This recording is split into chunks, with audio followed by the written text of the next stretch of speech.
네, 여러분 안녕하세요. 성경통독 22번째 시간입니다. 사무엘상 16장부터 시작합니다. 하나님, 감사합니다. 22일 동안 말씀을 붙잡고 여기까지 오게 해주셔서 감사합니다. 사무엘상 읽으면서 사람의 눈이 아니라 주님의 마음을 보게 하시고 사울의 길이 아니라 다윗의 길로 갈 수 있도록 우리에게 통독의 유익, 하나님을 더 굳세게 힘있게 의지하는 그런 은혜를 허락하여 주옵소서. 감사드리며 예수님의 이름으로 기도합니다. 아멘. 네, 여러분, 사무엘상 16장부터 끝까지 잘 읽으셨나요? 네, 저는 오늘 어, 강의 이거 녹음하는데 좀 우여곡절이 많았습니다. 어쨌거나 우리 사무엘상 16장부터 읽은 거 한번 좀 정리를 해봤으면 좋겠습니다. 특별히 우리가 사무엘상 하면은 통일왕국 시대의 시작이라고 말씀을 드렸어요. 통일왕국 시대 하면은 어떤 왕이 생각나시나요? 네, 세 왕이에요. 사울, 다윗, 솔로몬이에요. 사무엘상 초반기에는 사무엘 이야기부터 나오기 때문에 이게 사사시대 아닌가요? 라고도 말하고, 근데 이제 저희가 말씀드린 것처럼 사사시대 후반이면서 왕정의 과도기면서 또 초기 왕정이기도 한데 큰 책별 분류로 성경의 내러티브를 기준으로 보면은 통일 왕국 시대다라고 그렇게 사무엘상부터 이야기하는 경우가 많이 있습니다. 여러분, 그래서 이거 왜 무슨 시대예요? 이렇게 헷갈리지 마시고 그런 과도기적인 그런 양상을 보인다. 특별히 여러분들이 사울 왕을 지금 사무엘상에서 읽으셨겠지만 통일 왕국이 시작됐긴 했어요. 그렇지만 여전히 지파별 결속이 느슨하고 또 왕권에 대한 그런 불복도 있지요. 중앙 집권이 약합니다. 그러나 이제 실질적으로 통일을 하고 예루살렘 중심으로 나라를 이끄는 게 바로 다윗이잖아요. 그래서 사울과 다윗의 그 영향력이 또 다르고 또 다윗이 이렇게 잘 일구어 놓은 것들을 또 솔로몬은 행정과 경제 그리고 성전, 예루살렘 성전을 건축하고 하는 이 모든 부분들에 대해서 그래서 사울과 다윗, 솔로몬을 통일왕국 시대라고 생각하시면 되겠고, 네, 누가 가장 오래 통치했을까요? 네, 40년씩 각각 통치를 해서 120년 정도가 통일왕국 시대라고 합니다. 우리가 생각할 때는 사울은 조금만 한 것 같고, 막 다윗이랑 솔로몬은 오래 한 것 같은 그런 느낌이 들잖아요. 그쵸? 우리도 하루를 살아도 진짜 퀄러티게 사는 그런 인생들도 있지만 또 오래 짧고 굵게 길고 어, 가늘게 사는 분들도 계시고 뭐가 좋다고 할 수는 없지만 우리가 생각했을 때 우리의 하루가 얼마나 은혜로 가득하게 또 하나님과 함께 동행하면서 이 땅에 어떤 영향을 낼 수 있을까 이런 것들을 고민하면서 40년씩 120년 통치한 거 통일한국 시대 기억하시기 바랍니다. 대충 기원전 BC 1105년에서 931년이잖아요. 근데 그 BC 1105년이 바로 이 사무엘이 태어난 시기예요. 그러니까 사무엘이 마지막 사사이기도 하지만 이제 왕을 이렇게 기름 부은 선지자잖아요. 그래서 사무엘의 그 시간부터 이렇게 사무엘상을 보면서 이것을 통일한국식이라고 그렇게 보는 경우가 많이 있습니다. 931년은 여러분 어떤 날일까요? 네, 물론 BC입니다. 기원전 931년은 네, 바로 남한국과 북한국이 분열되는 시기예요.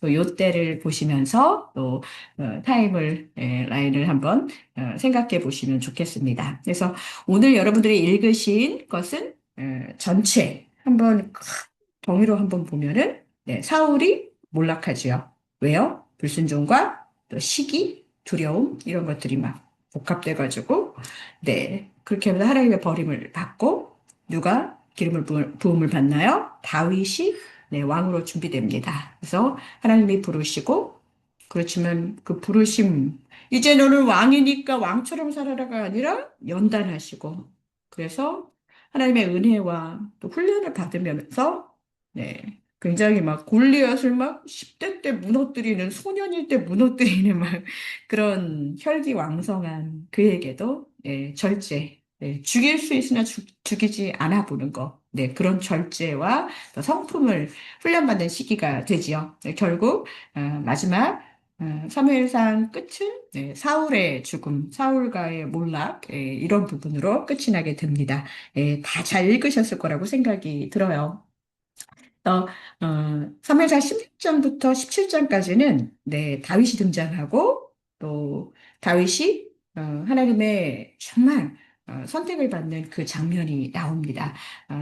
사무엘이 다윗에게 기름 부으러 이새의 집에 가지요. 사무엘상에 보면은 일곱째 아들 다음, 그러니까 여덟 번째 아들로 나오는 것 같아요. 그런데 용모가 준수하고 그런 형들과 달리, 물론 다윗도, 근데 다윗은 하나님이 뭐라 그랬어요? 음, 중심을 보신다고 그랬어요. 하나님이 정말 사람을 보시는 것은 외모가 아니라 중심이라는 것.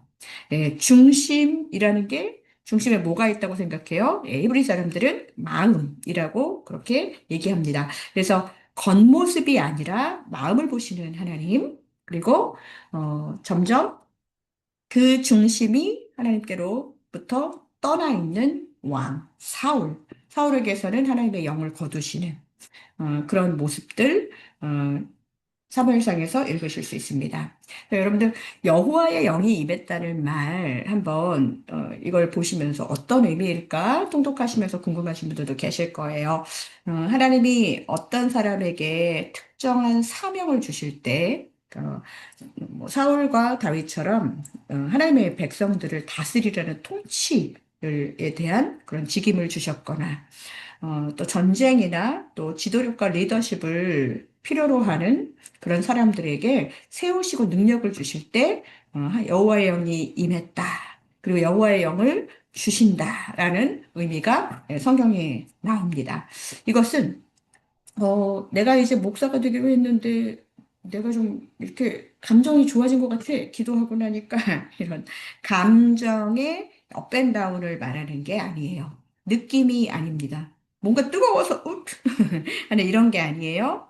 하나님이 맡기신 역할을 잘 감당할 수 있도록 하나님이 은혜를 주시고 또 필요한 지도력과 담대함과 지혜와 리더십을 주시고 분별력을 주시고 이게 하나님의 영이 임했다는 증거가 되지요. 그러니까 공적으로 하나님이 임명하시고 거기에 능력까지 부여해 주신다는 의미로 그렇게 해석을 하시면 좋겠습니다. 그래서 다윗에게 하나님의 영이 임했다는 것은 이제 왕으로 세우신 하나님이 그 사명을 수행할 능력과 또 그 능력만 주시는 게 아니라 어려운 가운데서도 보호해 주시겠다는 그 의미가 크다면 반대로 사울에게서 하나님의 영을 거두셨다, 떠났다는 것은 사울의 왕권을 인정하고 붙드셨던 그 보호를 이제는 거두신다라는 그런 방식으로 사무엘상 후반부가 그렇게 진행이 됩니다. 여러분들도 그렇게 읽으셨을 거라고 생각이 들어요. 그래서 그런 부분들 그리고 뭐 사울도 선지자냐, 그리고 다윗도 보면은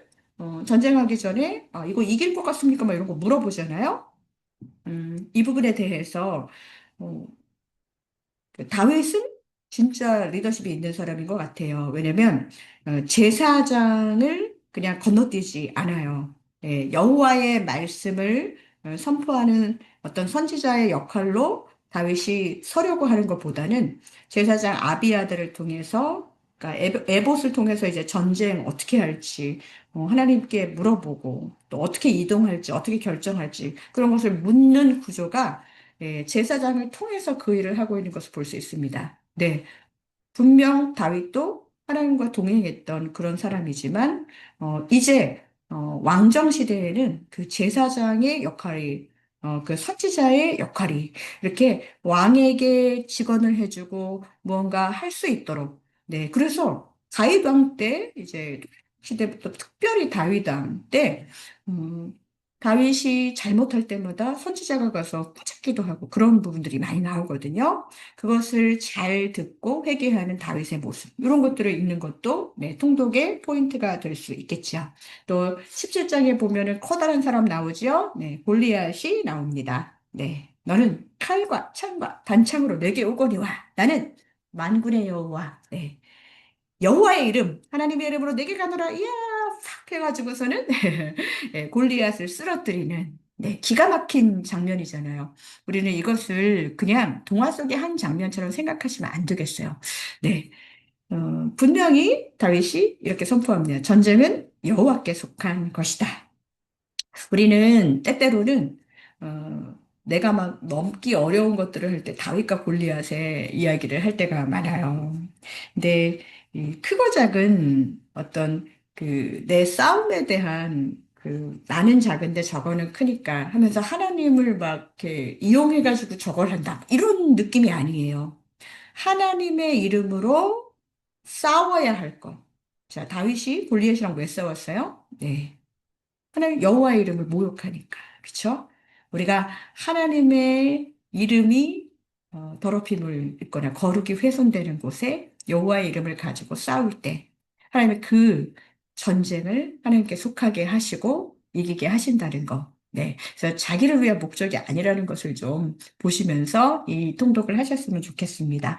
이 유치부 애들 골리앗 다윗 이거 얘기할 때와 지금 읽는 게 똑같으신 분들, 네. 이번 기회에 골리앗과 다윗의 싸움. 이것이 하나님이 진짜 우리 안에서 거기서 발견하기 원하는 게 무엇인지. 전쟁은 하나님께 속한 것이지요.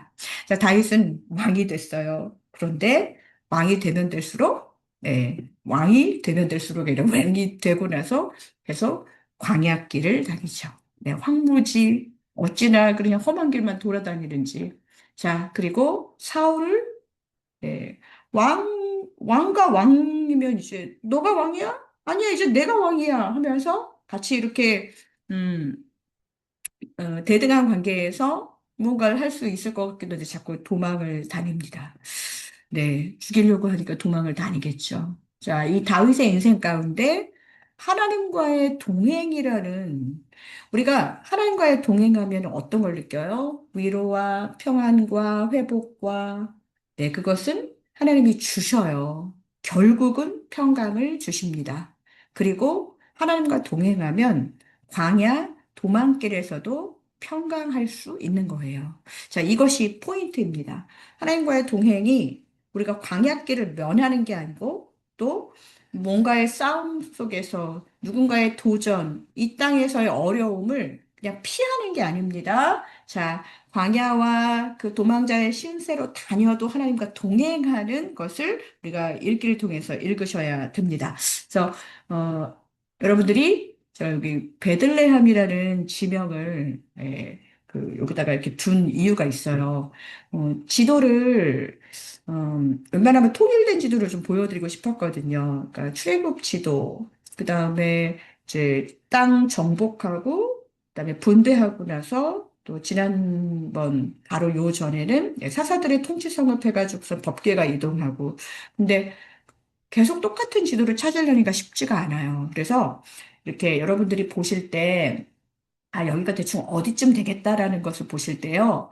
요 베들레헴, 네, 여기를 보시면은 바로 위에가 예루살렘이에요.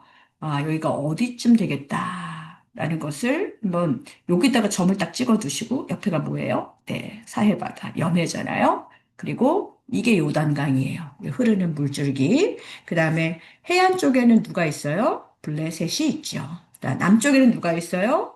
아말렉이 있어요. 자, 모세 때도 이렇게 요단 동편으로 돌아가면 누가 있었어요? 네, 모압이 있었습니다.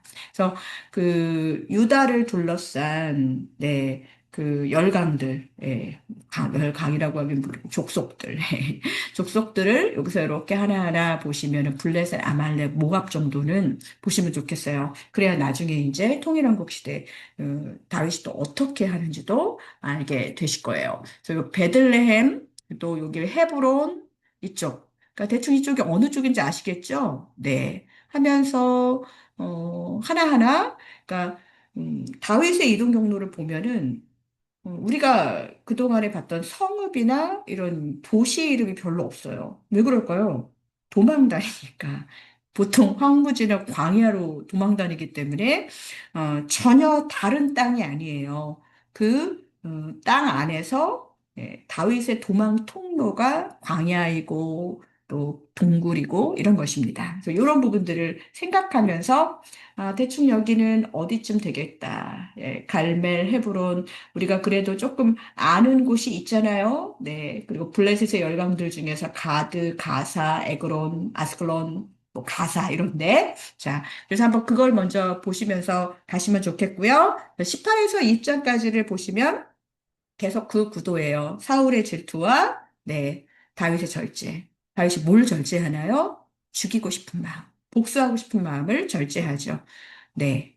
근데 사울과 다윗 사이에 누가 있어요? 네. 요나단이라는 친구가 있습니다. 또 누가 있나요? 네, 미갈. 그러니까 사울의 딸이 미갈인데, 네, 미갈이 다윗을 사랑하죠. 또 사울의 아들이 요나단인데, 요나단도 다윗을 정말 우정으로 사랑하고 또 절친이에요. 자, 이런 부분들을 읽으시면 좋겠고요. 그래서 여러분들이 계속 사울이 살해를 시도하고 계속 반복하지만 그러나 사울의 가장 가까운 자녀들도 다윗을 사랑한 그런 모습들을 한번 본다면 예, 우리 한국 정서로는 이게 맞아? 라고 생각할 수도 있겠지만 진짜 우리 윗세대가 그리고 우리 지금 세대가 진짜 혼탁하다 하더라도 우리 다음 세대들이 그냥 나를 똑같이 따라가서 내가 사는 방식으로 살았으면 좋겠어. 이게 아니라 끊을 수 있어야 된다는 것이죠. 그리고 어, 사무엘상 20장을 보면 요나단과 다윗이 언약하는 장면, 찐 우정이 나옵니다. 근데 여기에서도 마찬가지예요. 이 세상에 우정이 어딨어? 돈 앞에서, 뭐 권력 앞에서 자식들끼리 하면 뭐 우정 없어 이런 얘기 하잖아요. 사람의 사랑, 사람의 우정, 이것은 굉장히 한계가 있다고 저도 생각합니다. 그런데 하나님의 뜻 앞에서 하나님의 뜻 안에서 진짜 우정을 쌓아가는 요나단과 다윗. 그렇기 때문에 불의한 아버지를 다윗에게서 이렇게 떼어놓고 도와줄 수밖에 없는 요나단의 그런 선한 마음. 이런 것들을 좀 진정한 우정이 하나님이 그것을 지키시지 않으면 안 된다는 거. 그러니까 여러분 안에 지금 지키고 싶은 그런 관계들이나 이런 것이 있다면 기도로 나아가셔야 된다는 것이죠.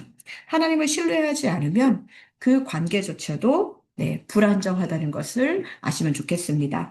그러면서 이제 여러분들이 이 사무엘상 18장 이상 계속 보실 때요.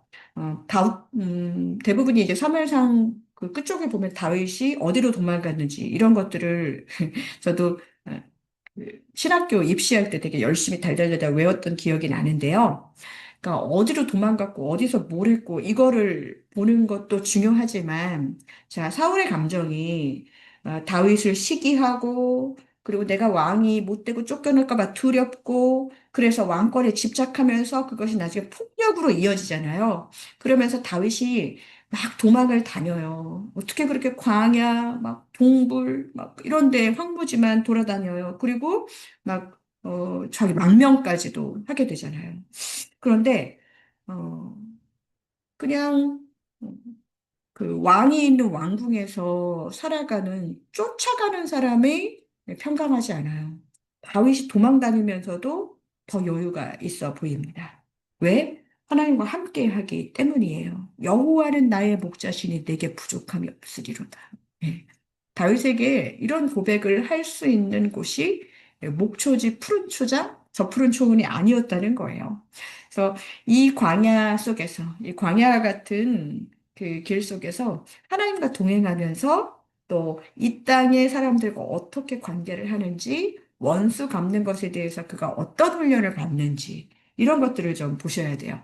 특별히 이 베들레헴이라는 지역에서부터 이제 다윗이 시작되잖아요. 왜? 여기에 이세가 있었고 이세는 다윗의 아버지라고 했어요. 근데 이세의 아빠가 누구냐면 오벳이에요. 네, 그리고 오벳의 아버지 엄마가 누구예요? 네, 룻과 보아스입니다. 그러니까 사사기와 사무엘상 중간에 있었던 기분 좋게 했던 러브 스토리, 네, 4장짜리 그 룻기에 나오는 그 룻이라는 이 요단 동편에 살았던 모압 여인이 유다 땅으로 와서 베들레헴에서 보아스를 만나서 사랑하게 되고 오벳을 낳고 이세를 낳고 그 다음에 다윗을 낳은 거예요. 그러니까 예, 다윗은 보아스, 롯의 증손자이거든요. 자, 베들레헴의 이런 아름다운 사랑의 이야기가 계속되고 있어요. 그러면서 나중에 정말 원수를 그 죽음으로 이렇게 죽이는 것으로 갑질하는 다윗, 그 계보에서 누가 나와요? 예수 그리스도. 물론 성령으로 잉태됐어요. 피 한 방울 섞이지 않은 건 맞지만 그 예수 그리스도가 이 계보에 들어가고 예수님이 베들레헴에서 탄생하게 되시죠. 그래서 이 베들레헴이라는 영적인 지명을 잘 알아두셨으면 좋겠고요. 베들레헴에서 북쪽으로 조금만 올라가면은 예루살렘이 있는데 이곳이 이제 통일왕국의 거점이 되는 것은 다윗 때부터다. 그걸 좀 알아두셨으면 좋겠습니다. 그래서 제일 먼저 여기 기브아 땅, 네, 여기를 보시면 제가 검정색으로 둔 이유는 여기는 사울의 궁정이 있는 곳이에요. 그러나 여기서 다윗이 사울의 질투 때문에 죽임을 당하는 그런 위기가 있지요. 자꾸 그렇게 사울이 다윗을 죽이려 하자 다윗이 도망간 곳이 어디예요? 바로 사울이 제공한 은신처 라마 혹은 라마 나요시라는 곳에서 피해 있게 됩니다. 그러다가 이제 본격적으로 도망자의 삶이 시작이 되죠. 그래서 21장부터 24장까지의 그 도망자의 삶에서 이 노비라는 곳, 여기 남아에서 이렇게 내려왔어요. 근데 노비, 여기가 이제 그 노비라는 게, 그 제사장이 있었던 그런 성읍이에요. 여기에 아히멜렉이라는 제사장이 있었지요. 그리고 아비아들이 뒤에 계속 중요한 역할을 합니다. 이 예루살렘 근처에서 여기가 그러니까 예루살렘 근처이면서 또 베냐민 지경인데 사울의 기브아와도 굉장히 가까운 곳이지요. 이 제사장들의 마을에 나중에 제사장들이 있었다는 것은 네, 이곳에서 네, 성막균형 관련의 그런 예배가 있었고, 또 진설병과 거룩한 떡이 있었고, 그래서 다윗에게 그런 것을 제공하지요. 그런데 다윗이 이렇게 라마나에서도 도망와가지고서는 아히멜렉에게 도움을 요청하잖아요. 그때 그 상황을 들으면서 여기서 진설병 주고 그리고 골리앗의 칼도 건네줍니다. 근데 그것을 누가 알게 돼요? 에돔 사람 도액이라는 사람이 그걸 사울에게 고발을 합니다. 제사장들이 이렇게 다윗을 살리기 위해서 도와주는데 나중에 큰 학살, 여기서 엄청나게 85명인가요? 엄청난 그 학살이 일어나게 됩니다. 그래서 제가 이것을 이제 검정색으로 표시를 했어요. 그러나 다윗은 계속 여러 사람들의 도움에 의해서 지금 계속 관계를 쌓아가면서 하나님께 훈련을 받으면서 도망을 하고 있습니다. 그러면서 이제 더 이상 이렇게 나중에 이런 일들을 알게 되지만 여기서 있을 수가 없어서 이 유다 땅에서 더 이상 있을 수가 없어서 블레셋의 땅인 가드로 가게 되지요. 거기서도 다윗이 워낙에 유명한 장수였기 때문에 사람들은 오해합니다. 사실 오해가 아니라 진실, 제대로 믿지 않고, 뭐야, 다윗 여기 왜 왔어? 저 사람이 그렇게 했을 때, 가드왕 아기스 앞에서 다윗이 할 수 있었던 것은, 그래, 나 니네들보다 힘세, 뭐 이런 게 아니라 도망가서 너무나도 비참하게 미친 척 하게 됩니다. 그러고 나서 거기에서도 있기가 어려워요. 그래서 아들람 불로 어, 또 피신을 하죠.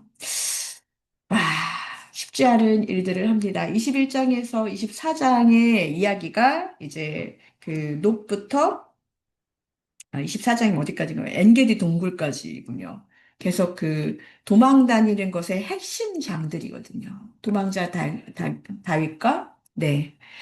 죽일 기회 앞에서 계속 멈춘다. 근데 누굴 죽여요? 네. 사울. 이 아둘람굴이라는 곳은 어떤 곳인가요? 네.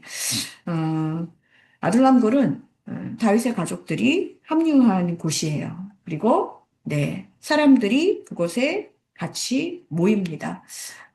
이제는 어, 그냥 모이는 것이 아니라 어, 다윗을 진짜 좀 이렇게 뭐라 그래야 되나? 예.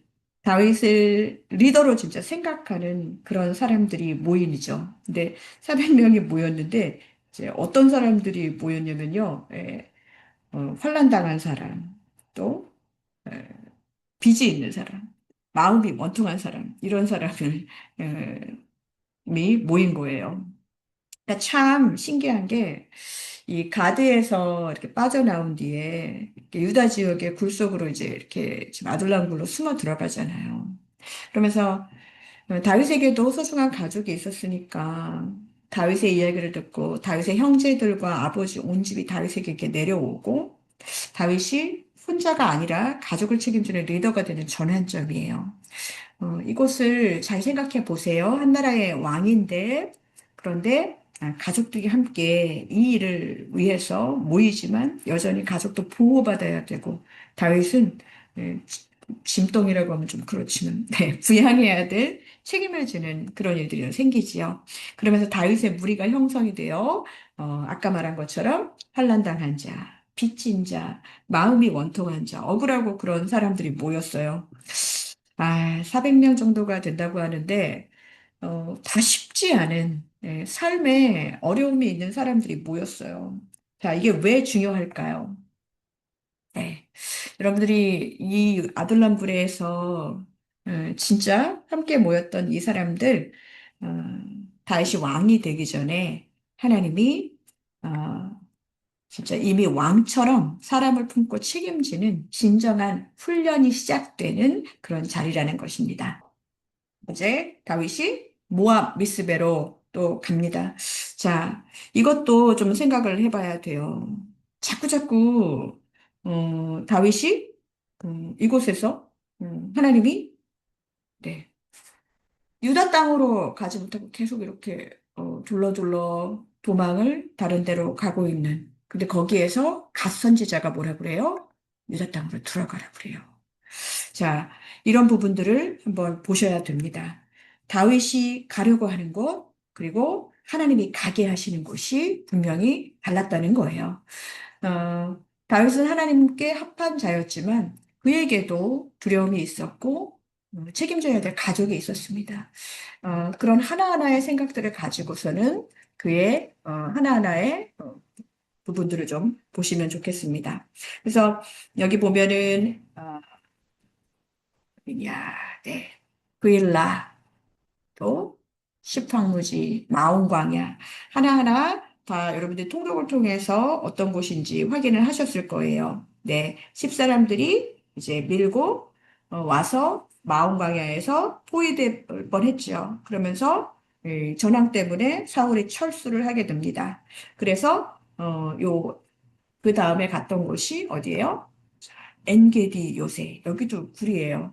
엔게디 요새에서는 사실은 다윗이 많이 유리했었습니다. 그런데, 자, 이 그림 뭘까요? 네. 사울의 옷자락을 베는 다윗의 모습입니다. 네. 다윗은 죽일 수 있었어요. 자, 지금 죽일 기회 앞에서 멈추는 것을 훈련받는 그런 시간입니다. 네, 여러분들, 제가 지금 어, 이 유다 땅에 있는 곳은 힘들지만 이렇게 녹색으로 만들었고 어, 외국으로 블레셋이나 모압에 간 다윗의 여정에는 검정색으로 한 이유가 있어요. 네. 외국 가면 여행하면 좋긴 좋죠. 이건 좀 외국 여행이 아니지만. 근데 모압에 있는 것이 다윗에게 또 가족에게 당장의 안전을 할 수 있습니다. 근데 다윗이 계속 이렇게 이방 땅으로 도망 다니면 이스라엘 안에서 맡아야 될 그 역할, 여전히 지금 왕으로서 기름 부음을 받은 거잖아요. 백성을 보호하고 블레셋을 견제해야 되고 하나님의 뜻을 따라서 중앙으로 가야 되는데 나중에는 이렇게 되다 보니까 모압 왕한테 가가지고 의지하게 되고 그러다가 나중에 이 시글락에 가고 블레셋을 또 의지하는 선택을 하게 됩니다. 자꾸 살 길만을 찾는 그런 도망자의 신세가 되면 하나님이 맡기신 자리에서 책임을 지는 일을 잘 감당하기 어려워요. 그래서 하나님 자꾸 방향을 틀어주는 거예요. 유다 땅으로 가야 하나님께 묻는 삶, 자신이 앞으로 다스려야 될 땅에 대한 책임을 갖게 되는 것이죠. 네, 25장에서 27장까지는 네, 다윗의 인격을 테스트 받죠. 네, 성품을 훈련 받습니다. 네, 나발이라는 사람 때문에 그쵸? 그리고 사울을 또 살려주는 그런 일이 일어납니다. 창과 물병의 이야기가 나오죠. 그리고 다윗이 블레셋 땅에 거주하게 됩니다.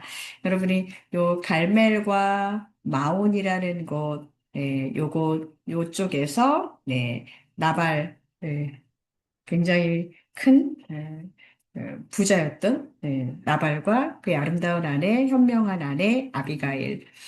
결국은 다윗이 분노로 실수할 뻔했지만 아비가일의 지혜로 멈추게 되고 하나님이 나발을 벌하시죠. 그것을 보면서 이제 25장과 26장이 계속 광야 생활을 반복하게 되는 것. 그러면서 다윗이 나중에 다시 어디로 가나요? 네, 가드로. 가드로 가게 됩니다.